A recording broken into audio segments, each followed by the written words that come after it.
Hola amigos y amigas del canal del dinosaurio. Hoy vamos ya con la clase número 4, ya que va a tratar de diodos semiconductor y sus diferentes tipos. Bueno, vamos a ver algunos tipos, porque hoy en día esto está muy variado. Por lo visto anteriormente, entonces, y aprovechando las características de este nuevo elemento, formamos la unión NP. ¿Ya? Esto lo llamamos diodo semiconductor.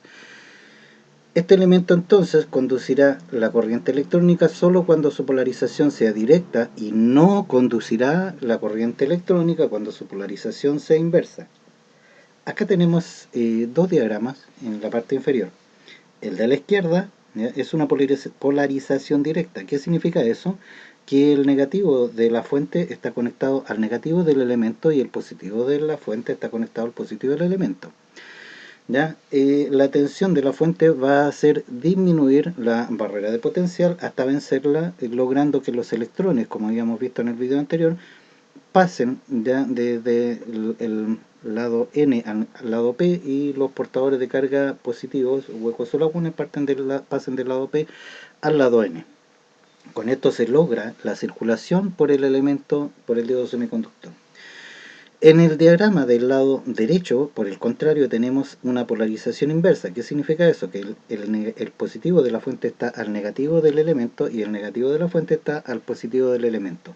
Con esto, los electrones son atraídos al positivo de la fuente y los huecos o lagunas atraídos al negativo de la fuente. ¿Ya? Esto es como estirar un chicle, o sea, la barrera de potencial se hace más ancha, con lo que se dificulta mucho más la conducción. ¿Ya? Dijimos también que había una pequeña corriente inversa, pero para efectos prácticos esta corriente inversa viene siendo despreciable. La juntura NP constituye el diodo semiconductor, cuyos símbolos y electrodos vemos a continuación. Se usa principalmente en circuitos rectificadores. Ustedes aquí tienen dos diagramas. El superior corresponde al diagrama que normalmente les aparecerá en los planos. Tenemos los planos, y en los planos ustedes normalmente van a encontrar esta figura en diferentes posiciones, pero básicamente es la misma. La figura inferior viene siendo la forma física de un diodo semiconductor, en este caso la del 1N4007. Si ustedes se fijan, en la parte inferior hay una franja blanca, ¿ya?, en el elemento. Esa franja blanca nos indica cuál es el negativo, ¿ya?, o el cátodo, ¿ya?, negativo o cátodo. Y obviamente en el otro extremo vamos a tener el positivo o ánodo, son los dos terminales del diodo. Una forma práctica de reconocer el cátodo, si las personas que están recién entrando en materia de electrónica, ¿ya?, una forma práctica de reconocer el cátodo, fíjense en el diagrama, y en la figura de diagrama, que se forma una especie de K, de letra K, ¿ya? Eso ustedes lo pueden ver y asociar con el cátodo o negativo del diodo.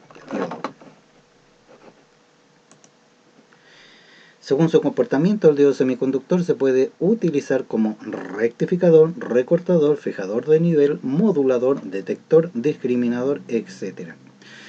Es un dispositivo básicamente unidireccional, que quiere decir que conduce en un solo sentido.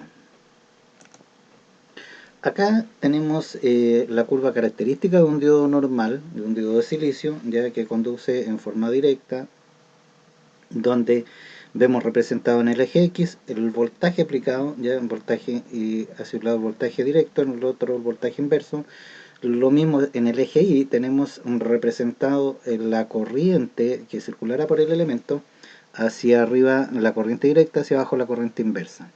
Y presentamos acá también una ecuación con la que podemos calcular la corriente que está circulando por el elemento, dependiendo de los factores que estén comprometidos en el momento también, ¿ya?, y que está compuesta por, dice que ID, que viene siendo la corriente directa del diodo, que es la que se va a calcular en este caso, aquí se mide en amperes, es igual a IS, que viene siendo la corriente inversa de saturación, que también se mide en amperes, que dijimos que esa se producía por efecto de la temperatura. Y eso multiplicado por E, que es de logaritmo natural, ya viene menos 1, el epsilon es elevado a Q, que viene siendo la carga del electrón, que en este caso vamos a considerar 1,59 por el menos 19, es Coulomb, ¿ya? Multiplicado por VD, que viene siendo el voltaje en la juntura, el voltaje que se necesita para vencer la barrera de potencial. En este caso, por ejemplo, si nosotros observamos la curva de conducción, la curva empieza a conducir más cuando se supera ese voltaje, que en el caso del silicio típicamente se considera 0,7 y en el caso del germanio típicamente se considera 0,3 volts. ¿Ya? Todo eso dividido por K, que es la constante de Boltzmann, 1,38 por exponente menos 23, multiplicado por M. M es una constante empírica que varía entre 1 y 2, dependiendo del elemento. Si nosotros necesitamos calcular algún factor en un elemento de silicio, consideramos que el M va a ser 1,5. Si que el elemento que estamos haciendo, en el que estamos haciendo el cálculo es de germanio, consideramos que M va a ser 1. ¿no? Y todo eso multiplicado por T, que es la temperatura absoluta en Kelvin. Fíjense que es en Kelvin, no en Celsius, ni en Fahrenheit, es Kelvin. Acá tenemos un pequeño ejercicio en que dice calcular la corriente de un diodo de silicio, o sea, que ya nos están diciendo que M es 1,5 a 22 grados Celsius y nos están dando la temperatura en Celsius. Abajo le puse yo una notita en el extremo inferior izquierdo, donde dice que 0 grados Celsius equivale a 273 grados Kelvin. Por lo tanto, usted hace la correspondiente conversión, obteniendo que la temperatura va a ser de 295 grados Kelvin. Sí, disculpe la interrupción, estoy con un cafecito en la mano. Dice que tiene una diferencia de potencial de 0,58 volts. ¿Qué son esos 0,58 volts? Son el voltaje de la barrera de potencial que hay que vencer. Y esto dice que también que posee una corriente inversa, ya esta es la corriente producto de la temperatura, de 120 nanoamperes. Reemplazamos todos los factores, hacemos el correspondiente cálculo y obtenemos que la corriente directa del diodo en ese instante es de 434,4 miliamperes. Acá tenemos dos ejercicios con los que se pueden entretener. El primero es prácticamente casi igual que el número 1, perdón, es casi igual que el anterior. Y el número 2 tiene una pequeña diferencia que donde nos piden el voltaje del diodo. ¿Dónde está el voltaje del diodo? Acá en el exponente. Por lo tanto tenemos que hacer un pequeño despeje. ¿Cómo hacemos ese despeje? Aquí les dejé una pequeña guía para que vayan viendo cómo se hace. Ya deben despejar, aplicar logaritmo natural y obtener la ecuación correspondiente. Luego reemplazan y obtienen el resultado. Bien, ahora nos saltamos al diodo Zener, que viene siendo la primera variante. ¿ya? Este es un diodo de silicio que trabaja en la zona de ruptura. ¿Por qué trabaja la zona de ruptura? Porque tenemos que polarizarlo en forma inversa.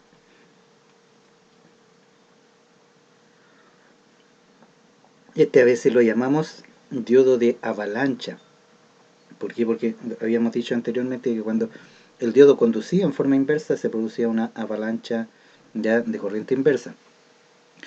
Es la esencia de los reguladores de tensión, los cuales son circuitos que permiten mantener la tensión casi constante, sin importar que se presenten grandes variaciones de tensión en la red o la resistencia de carga. Si ustedes se fijan aquí tenemos el símbolo que van a encontrar en los diagramas del diodo Zener, ¿no? Y parece un monito con una manito para arriba y otra para abajo. Ya, entonces, viendo lo anterior con respecto a lo que se refiere a reguladores de tensión, fíjense que nosotros aquí en la tabla 1 tenemos diferentes tipos de diodos. Si ustedes polarizan en forma directa el diodo Zener, les va a conducir como cualquier diodo, un diodo totalmente normal. Pero si se polariza en forma inversa, va superando la tensión de diseño, ¿ya? Va a comenzar a conducir en forma inversa. En este caso, por ejemplo, tenemos el 1N4725 que al alcanzar la tensión de 2,7 volts conduce, estamos hablando de la tabla número 1, y así sucesivamente hasta llegar al 1N4734 que superando la tensión de 5,6 volts va a conducir.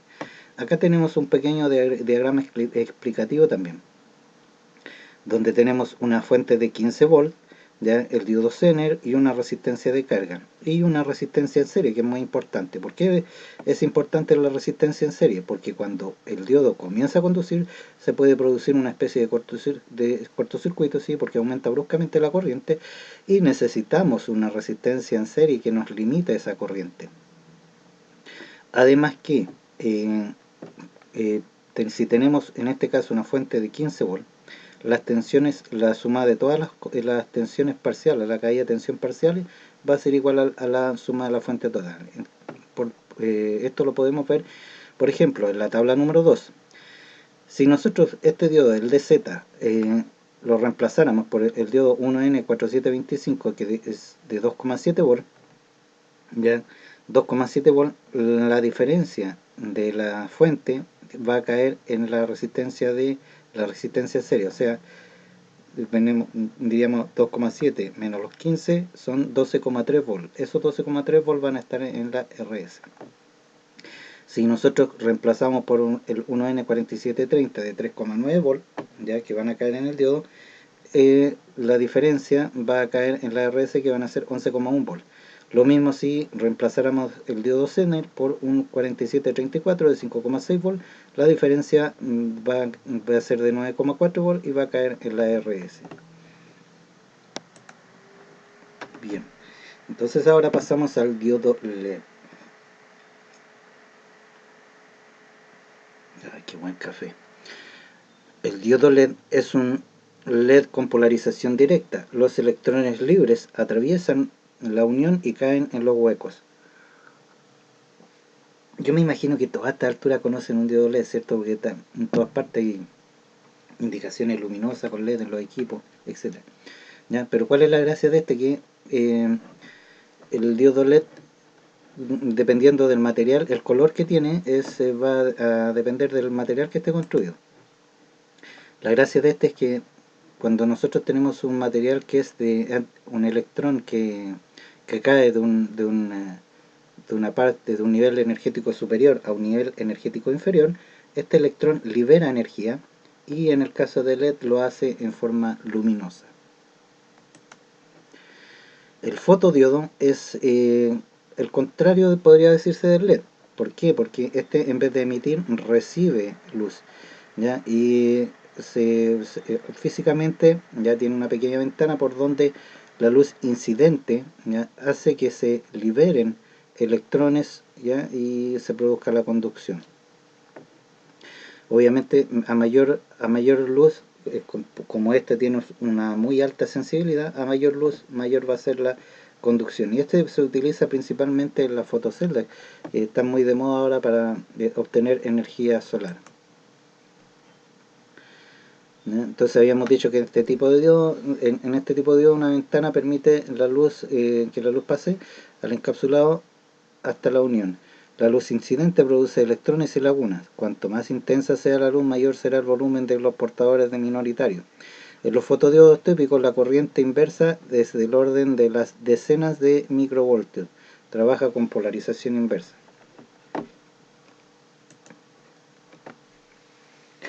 Diodo varactor. Este diodo de silicio, su corriente inversa debe ser lo más baja posible. Trabaja con polarización inversa. Puede actuar como capacitor variable o su capacidad en función del voltaje inverso aplicado. ¿Qué es lo que significa esto? Miren, fíjense que acá tenemos en el diagrama del diodo, y tenemos dos barras paralelas. Como no hemos hecho anteriormente algún video sobre las diferentes formas de los diagramas de los elementos que se utilizan normalmente en un circuito, Puede que alguien no conozca qué es lo que es un capacitor o condensador, como le llaman en otras partes. ¿Ya? Así que vamos a hacer una pequeña pasadita aquí. Los capacitores pueden ser fijos o variables, y entre los fijos tenemos los capacitores de cerámica, que viene siendo el monito redondo como lenteja, ¿ya? Y los primeros no tienen polaridad, o sea, se pueden conectar indistinto al positivo o negativo por cualquier lado, ¿ya?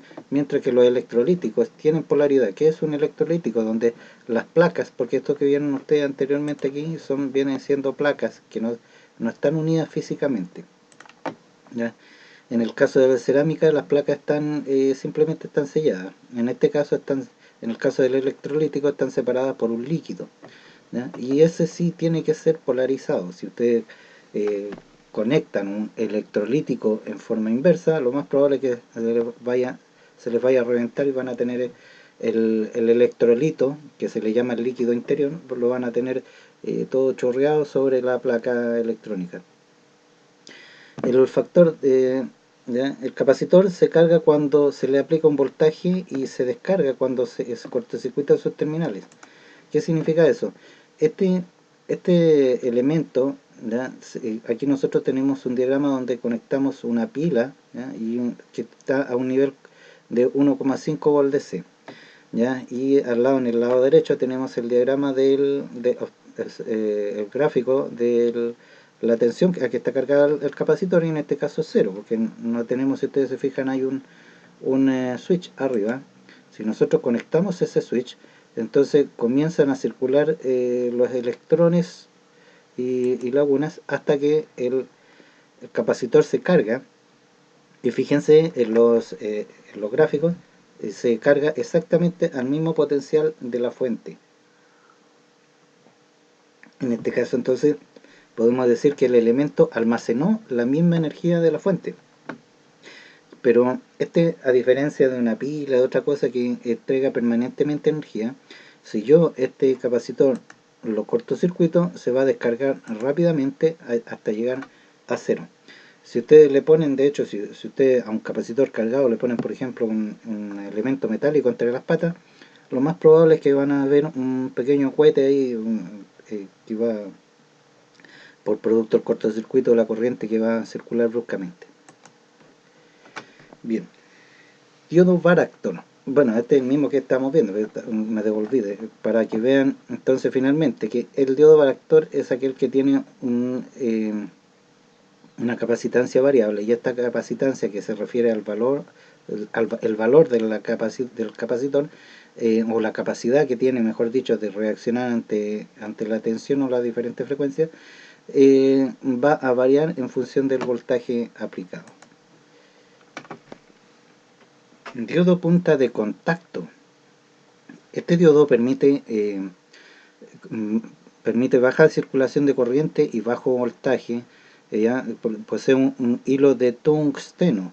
¿Ya? Se encuentra en los receptores AM y FM. Es de vidrio transparente con rayas rojas y conduce a los 0,1 volt. Es detector y discriminador. ¿Qué significa detector y discriminador? Que discriminar es una palabra tan fea. Bueno, esa palabra ha sido desconstruida. El detector, ¿ya? Porque les va a separar, digamos, las señales en el caso de los receptores, de las portadoras de las señales, va a ayudar a separar y a detectar la frecuencia que se requiere, a separar frecuencias, a dejar pasar una, o bloquear otras. Diodo túnel. El diodo túnel es un diodo semiconductor que tiene una unión PN, ¿ya? En la cual se produce el efecto túnel, que da origen a una conductancia diferencial negativa en un cierto intervalo de las características corriente-tensión. Los diodos túnel son generalmente fabricados en germanio, pero también en silicio, arseniuro de galio. ¿Ya? ¿Cuál es la gracia de este elemento? Si ustedes se fijan, fíjense bien en el diagrama de los elementos, que es para cuando se los encuentren en un plano. Acá tenemos la curva característica de este diodo, ¿ya? Y si ustedes se fijan, al ir aumentando la tensión, me refiero hacia la derecha, la corriente en primera instancia aumenta, llega a un punto en que luego comienza a disminuir, donde llega un punto de valle, y posteriormente, siguiendo el aumento de la tensión directa, se dispara la corriente. ¿Para qué nos sirve esto? Y generalmente esto se utiliza en receptores, en algunos tipos de receptores, donde los receptores son delicados, para prevenir que estos se lleguen a quemar por una señal muy alta que ingrese bruscamente. Entonces este diodo, ¿qué es lo que hace cuando detecta que está entrando una tensión muy alta? Disminuye su conducción, protegiendo el receptor de alguna sobrecarga. El diodo Schottky. El diodo Schottky o diodo de barrera Schottky es un dispositivo de semiconductor que proporciona conmutaciones muy rápidas. ¿Ya? ¿Cuál es la gracia de esto? Que nosotros, después cuando veamos cómo se convierte la corriente alterna en continua, vamos a ver que vamos a necesitar diodos rectificadores, que significa que el diodo va a cortar ciertas partes de la señal para poder dejarla o positiva o negativa. Pero el diodo también tiene un tiempo de respuesta, ¿ya? Y si la frecuencia es muy alta, quiere decir que hay muchos ciclos en un segundo, la respuesta no va a ser suficiente y la señal va a salir defectuosa, simplemente no va a alcanzar a conducir. Entonces, para las frecuencias altas, ¿ya?, de ciertos rangos, se utiliza este diodo Schottky, que nos permite rectificar y generar una señal continua, o bien mejorarla, o determinar una señal específica que se quiere obtener. Aquí nosotros tenemos un diagrama. La línea roja viene siendo representa la conducción del diodo Schottky. Ustedes pueden ver, prácticamente es casi a los 0, y algo, se vence la barrera potencial y el diodo conduce bruscamente. Ya, entonces, aquí he decidido dejarle unas pequeñas perlas, porque no va a ser solamente ciencia. La parte formadora tiene que ser integral. Por lo tanto, les voy a ir dejando pequeñas frases para que ustedes piensen si quieren aceptarlas, si no, es cosa de cada uno, pero no está de más el crecimiento personal. Y la que les voy a dejar en esta ocasión es la siguiente. Dicen que las ideas y los pensamientos no pesan, pero yo digo que los pensamientos y las ideas pesan solo si te haces daño a ti mismo o te impulsan a dañar al prójimo. Entonces sentirás su peso en la conciencia y el corazón. Te dejo esa pequeña perlita. Bien, y hasta aquí entonces llegamos con esta entrega. Si te gustó, por favor dale un me gusta, ya suscríbete al canal, y en el próximo video veremos qué es lo que es un transistor BJT. Que tengas un excelente fin de semana y que lo pases muy bien. Nos vemos en el próximo video. Muchas gracias.